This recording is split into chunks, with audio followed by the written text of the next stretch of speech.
Hello friends, here in this video we will see a problem based on calculation of MI, that is moment of inertia for a symmetrical I section. So here we have a question: find the least moment of inertia and polar moment of inertia of a symmetrical I section having following details. Flanges 100 mm multiplied by 15 mm, web thickness 10 mm, and overall height 280 mm. So before starting with the sum, we will see the stepwise procedure to solve the problem. So our first step is to draw the figure from given details. Many times the figure is not given in the question, so we have to draw the figure first from the given details. Our second step is given, third step to find, and our fourth step is solution. So let's start with our first step, that is figure. We will draw the I section. This is the top flange, web, and the bottom flange. As the section is symmetrical, the top flange will be equal to the bottom flange. Now let's give the dimensions. The width of the flange is given 100 mm.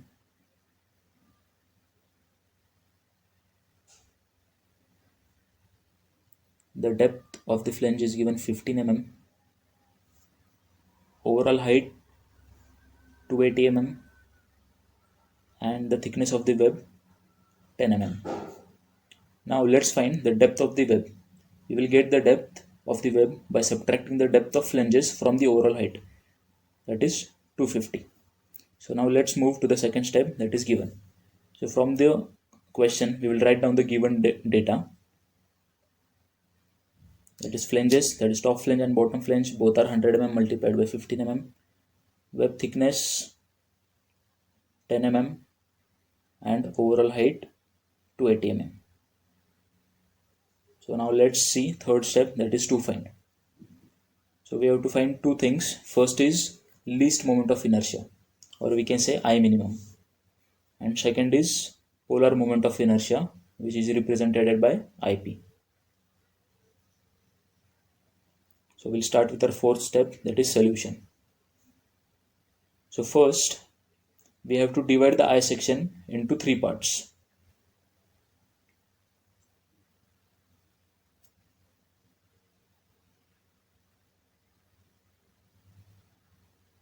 We will give them numbers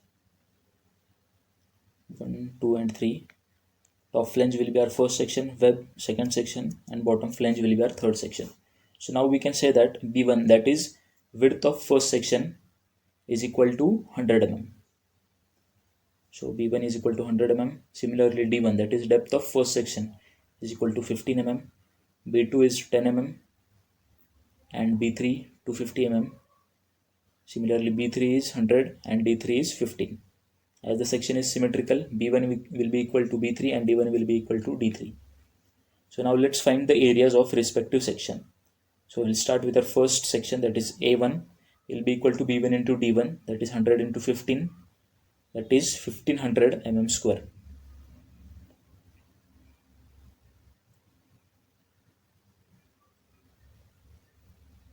Similarly A2 will be B2 into D2, that is 10 into 250 equal to 2500 mm square, and A3 will be equal to A1, that is 1500 mm square.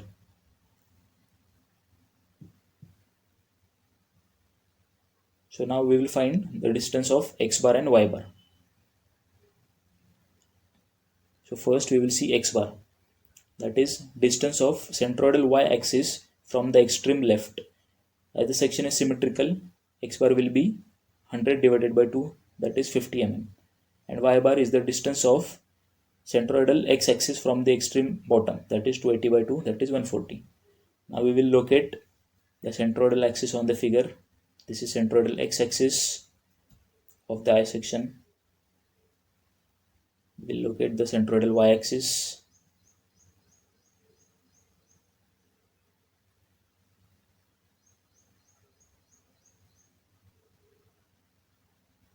Now we will draw the x-axis of respective sections, that is x-axis of first section. So here's our x-axis of first section, that is x1. X-axis of second section will coincide with the x-axis of I section. So we will directly draw x-axis of third section. So now we have y bar, that is distance of x-axis of I section from the extreme bottom, which is 140 mm. So now we have to find the distance of h1 and h2. So h1 is the distance of x1 axis to x axis, and h3 will be distance of x3 to x.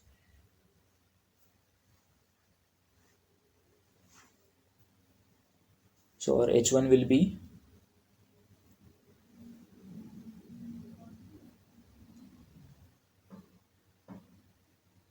140 minus half of first section, that is 7.5, that is equal to 132.5 mm.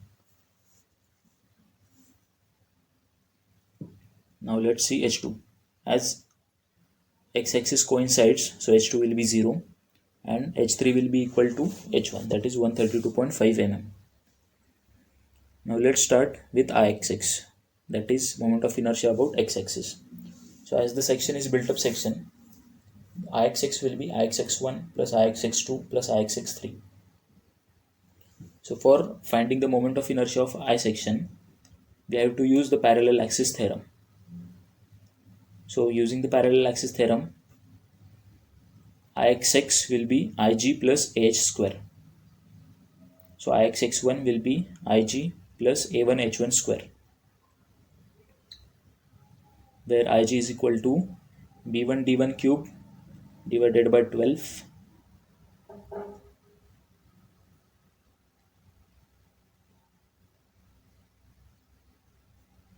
Now let's put the values of B1 D1 and A1 H1 in the respective formula. So B1 is 100, D1 is 15, A1 is 1500 and H1 is 132.5. So we will get our first answer, that is Ix1, which is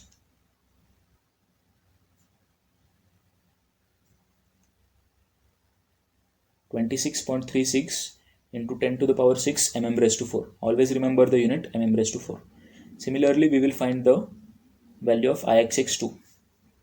So Ix2 will be Ig plus A2H2 square.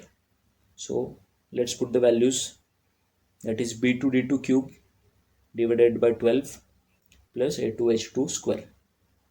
So we'll put the values of B2D2 and A2H2. So B2 is 10, D2 is 250, A2 is 2500 and H2 is 0. So we will get our Ix2 as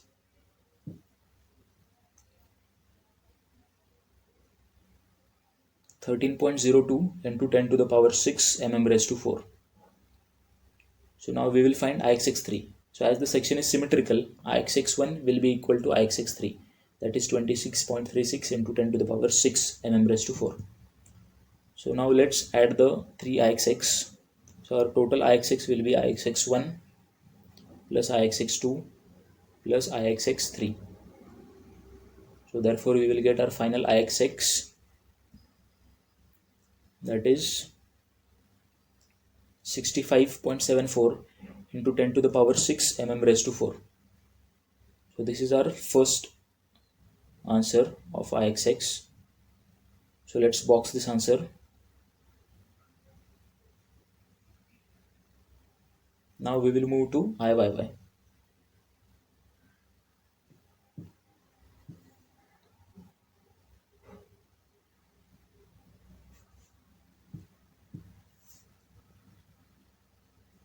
So for Iyy, we don't have to use parallel axis theorem. We will directly get Iyy as Iyy1 plus Iyy2 plus Iyy3.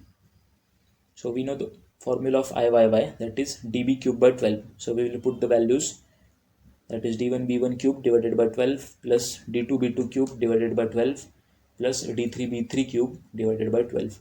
Now let's put the values of d1b1, d2b2 and d3b3.